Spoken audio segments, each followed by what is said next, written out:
नमस्कार, मैं हूं अमित वर्मा और आज हम डिस्कस करेंगे मुंडा मान की शासन व्यवस्था के बारे में। मुंडा मान की जो शासन व्यवस्था है, इसमें से हम बात करेंगे कि मुंडा मान की शासन व्यवस्था जो है किस जनजाति से संबंधित था, इसका इतिहास क्या रहा है, वर्तमान में इसकी स्थिति क्या है, ठीक है, इसकी सामाजिक स्थिति क्या है, इसका परिवार कैसा था और इसमें जो कितने प्रकार के पदाधिकारी होते थे, उन सारे चीज़ों को डिस्कस करेंगे। ठीक है, इसमें से जो है आपका जो मुंडा मान की शासन व्यवस्था है ना, ये जेपीएससी प्रीलिम्स और मेंस दोनों में काफ़ी इंपॉर्टेंट है। जेपीएससी प्रीलिम्स में आपको एक प्रश्न पूछे जाएंगे कंफर्म, क्योंकि सिलेबस में दिया हुआ है, और जेपीएससी मेंस में भी यहाँ से पूछे जा सकते हैं कि मुंडा मान की शासन व्यवस्था के बारे में वर्णन कीजिए। ठीक है, अब देखिए यहाँ पर क्या है, ये जो मुंडा मान की शासन व्यवस्था है ना, इससे संबंधित जितने भी पॉइंट है, सारे पॉइंट को हमने लिया है और सारे पॉइंट को 1 बाय 1 करके आज हम डिस्कस करेंगे। ठीक है, तो स्टार्ट करने से पहले थोड़ा सा आपको हिस्ट्री जानना पड़ेगा। अगर आप हिस्ट्री समझ जाओगे ना, इसका हिस्ट्री, तो आपको पूरी बातों को समझ में आ जाएगी कि मुंडा मान की शासन व्यवस्था जो था वो था क्या। ठीक है, तो शुरुआत यहाँ से होती है कि 1830-32 में कोल विद्रोह हुआ था। कब? 1830-32 में 1830-32 में कोल विद्रोह हुआ था। ठीक है, कर वसूली और अंग्रेजों की मनमानी के विरोध में जो है 1830-32 में कोल विद्रोह हुआ था, और यह मुंडा जनजाति का विद्रोह था। और इनमें क्या था कि हो जनजातियों ने खुलकर साथ दिया था। हो जनजातियों ने खुलकर साथ दिया था, क्योंकि हो जनजातियों के साथ भी कर वगैरह वसूले जाते थे, मनमानी किए जाते थे, तो हो जनजाति के लोग भी मुंडा जनजाति के साथ 1830-32 में कोल विद्रोह का साथ दिया था। विद्रोह का जब दमन हो गया, विद्रोह जब खत्म हो गया, उसके बाद क्या हुआ कि कंपनी और आदिवासियों के बीच समझौता हुआ था। ठीक है, और समझौते के परिणाम स्वरूप जो है 1837 में विल्किंसन रूल बना था।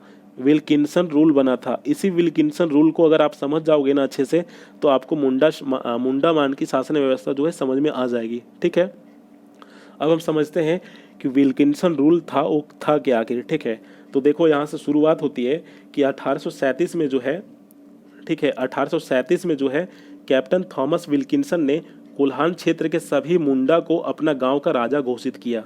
ठीक है, एक मिनट, देखो यहाँ पर, ठीक है, ए हो गया मुंडा, ठीक है, ए हो गया मुंडा, ए हो गया मानकी, ये दो चीज़ याद रखना, बाकी हम आगे डिस्कस करेंगे ही।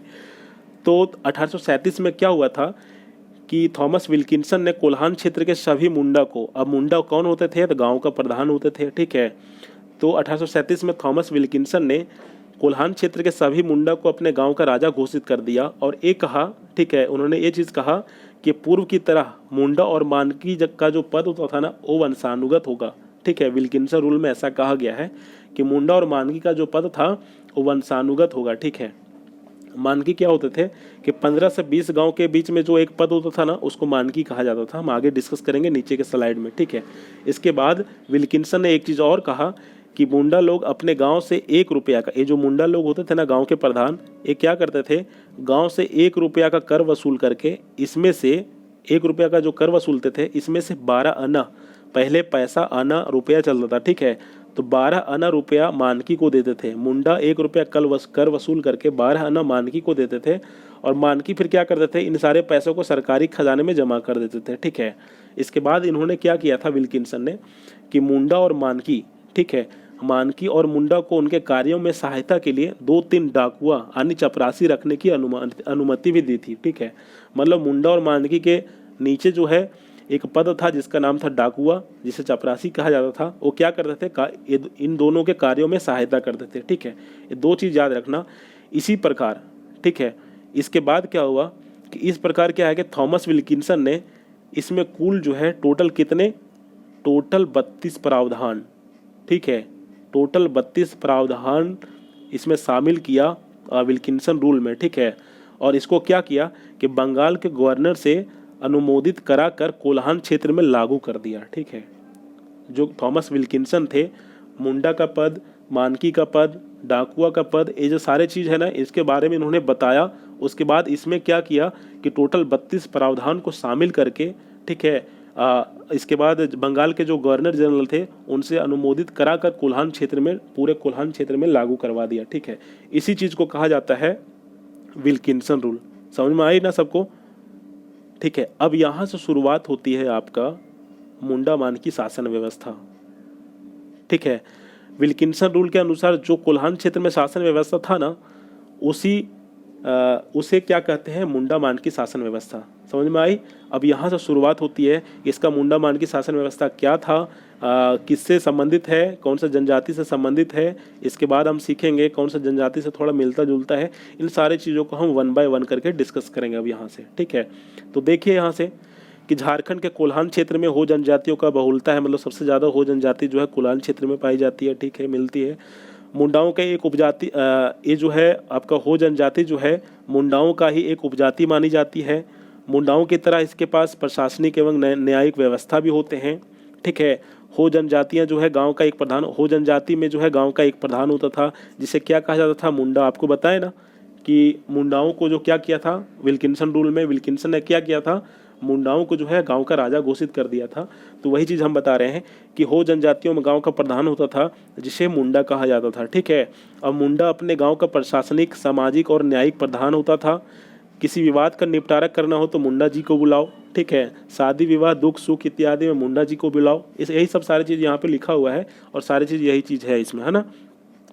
इसके बाद क्या है कि बहुत सारे गांव के मुंडा मिलकर, जो मुंडा गांव के प्रधान होते थे ना, तो बहुत सारे गांव के प्रधान जो है वो मिल करके क्या करते थे, एक मानकी का चुनाव करते थे। आपको बताए ना कि 15 से 20 गांव के बीच में एक मानकी का पद होता था और इसका चुनाव कौन करते हैं, ठीक है, तो सारे गाँव के प्रधान करते हैं, गाँव के मुंडा करते हैं। ठीक है, इसके बाद आगे कुछ कहा नहीं गया है, यही चीज़ बताया गया अभी आपको, जो हमने बताया विल्किंसन रूल के बारे में, यही चीज़ को बताया गया। ठीक है, इसके बाद थोड़ा सा हम आगे चलते हैं ना, थोड़ा सा फिर समझ में आ जाएगी।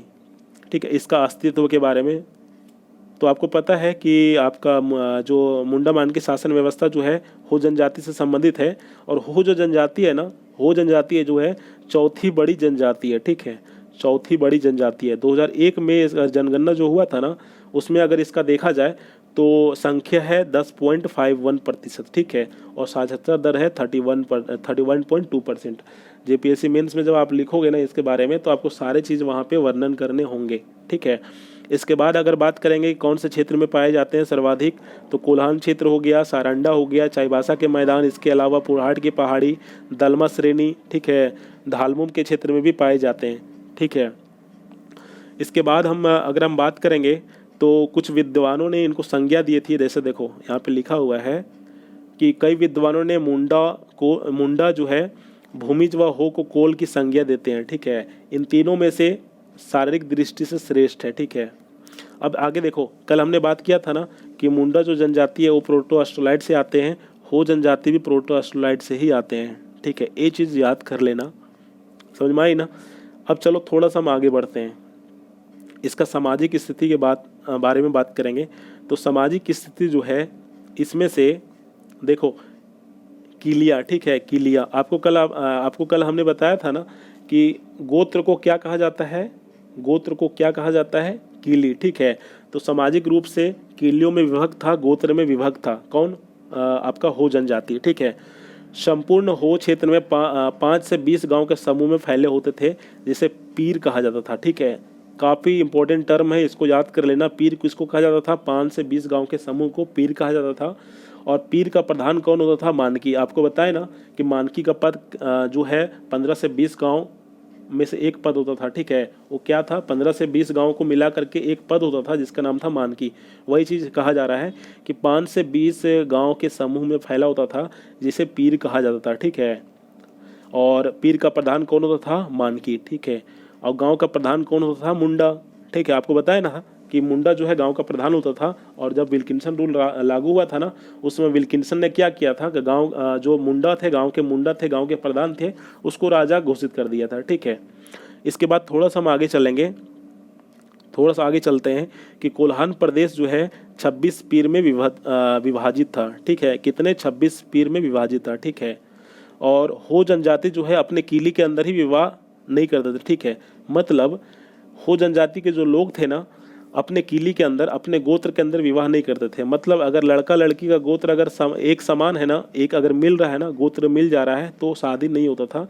मतलब अलग अलग गोत्र से आपको शादी करना है। ठीक है, कहा जाता था कि नियम तोड़ने पर आपका बहिष्कार किया जाएगा। इस तरह से कहा जाता था कि अगर आप एक समान गोत्र से शादी कर लेते हैं तो आपको जाति से बाहर कर दिया जाएगा, बहिष्कार किया जाएगा। ठीक है, इसके बाद इसमें क्या है कि वधु मूल्य की परंपरा भी था हो जनजाति में, ठीक है। इसके बाद ममेरी फुफेरी बहन से विवाह की मान्यता दी जाती थी, ठीक है। इसके बाद थोड़ा सा आगे हम जानेंगे तो अग्नि संस्कार इसमें था, शव दफनाने की प्रथा दोनों था, ठीक है। अग्नि संस्कार और शव दफनाने की प्रथा जो है इसमें दोनों प्रथा लागू था, ठीक है। हड्डियों को चुनकर मिट्टी के बर्तन में रखकर कब्र बनाकर, ठीक है, दफना दिया जाता था। ये सब सारे चीज़ जो है हो जनजाति से संबंधित है, उसका समाज कैसा था, ये सब सारी स्थिति के बारे में हमने बताया है, ठीक है। अब थोड़ा सा हम आगे चलते हैं और सबसे इम्पोर्टेंट जो है आज की वीडियो में यही चीज़ है, ठीक है, कि मुंडा जनजाति में कितने प्रकार के पदाधिकारी होते थे। तो टोटल 7 प्रकार के, कितने, टोटल 7 प्रकार के पदाधिकारी होते थे, ठीक है।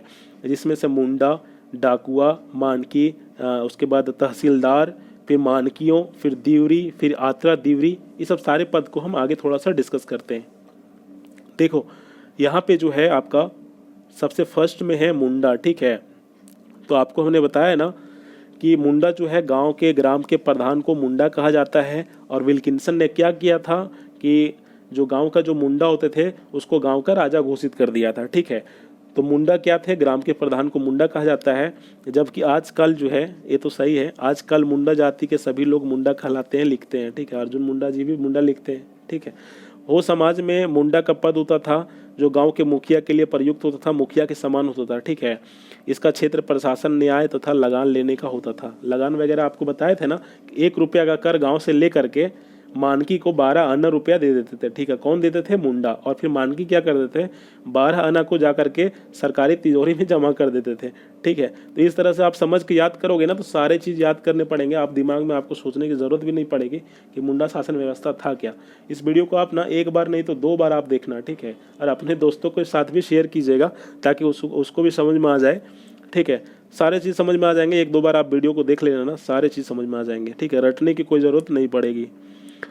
इसके बाद देखो डाकुआ हो गया, ठीक है। दूसरा हम डाकुआ के बारे में बात करेंगे। डाकुआ तो आपको हमने क्या बताया था, विल्किंसन ने क्या किया था कि एक जो मानकी और मुंडा को उनके कार्यों में सहायता के लिए 2-3 डाकुआ चपरासी रखने की अनुमति भी दिया था।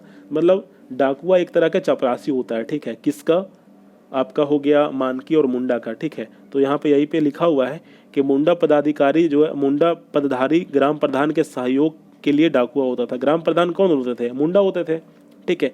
यही चीज़ यहाँ पर बताया गया।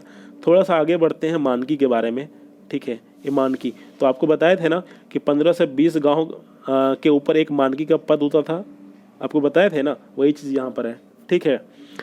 इसके बाद इसका क्या कार्य होता था, तो मानकी के बैठक में सभी मुंडा तथा डाकुआ बैठते थे। मतलब इसके मानकी के नीचे जो पद होता था, जैसे मुंडा गांव का प्रधान प्लस डाकुआ जो चपरासी होते थे, ये सब बैठते थे, ठीक है। इसके बाद कुछ फैसला वगैरह लिया जाता था ना, कुछ फैसला होता था लड़ाई झगड़ा का, तो वहाँ पे मानकी जी बैठते थे और वहाँ पे सारे चीज़ को अंतिम फैसला देते थे, ठीक है। तो मामलों के सहमति जो है, यही चीज़ बताया गया है कि मामलों का सबकी सहमति से मानकी अंतिम फैसला देता था। मतलब मानकी का सर्वोच्च पद था, यही चीज़ आप याद रखना। इसके बाद एक चीज़ और है तहसीलदार। तो तहसीलदार क्या कार्य, इसका क्या कार्य था, लगान वसूलने का कार्य किसके पास होता था, तहसीलदार के पास, ठीक है। गांव के मामले में मुंडा पदाधिकारी ही सुलझाते थे, ये चीज़ है। यदि मुंडा पदारी से निपटारा नहीं हो सकता था तो मामला मानकी के पास जाता था। मतलब यही चीज़ आप देखो, एक चीज़ याद रखना, मानकी, ठीक है, मानकी, उसके बाद फिर मुंडा, सबसे बड़ा पद मान के, उसके बाद फिर मुंडा होता था, ठीक है। इसके बाद फिर आते थे उसका डाकुआ जो चपरासी वगैरह हुआ करते थे। ये सारे चीज़ आपको याद हो जाएंगे, बस 1-2 बार वीडियो को देख लीजिएगा, ठीक है। इसके बाद एक है मानकियों, ठीक है। तो मानकियों की समिति आदि मामला पेचीदा हो जाता है, ठीक है। ऐसे में 3 से मानकियों की एक समिति। देखो अगर अभी भी क्या होता है कि देखते होंगे सरकार में थोड़ा सा अगर कुछ मामला थोड़ा बढ़ जाता है ना तो एक समिति बनाया जाता है, ठीक है।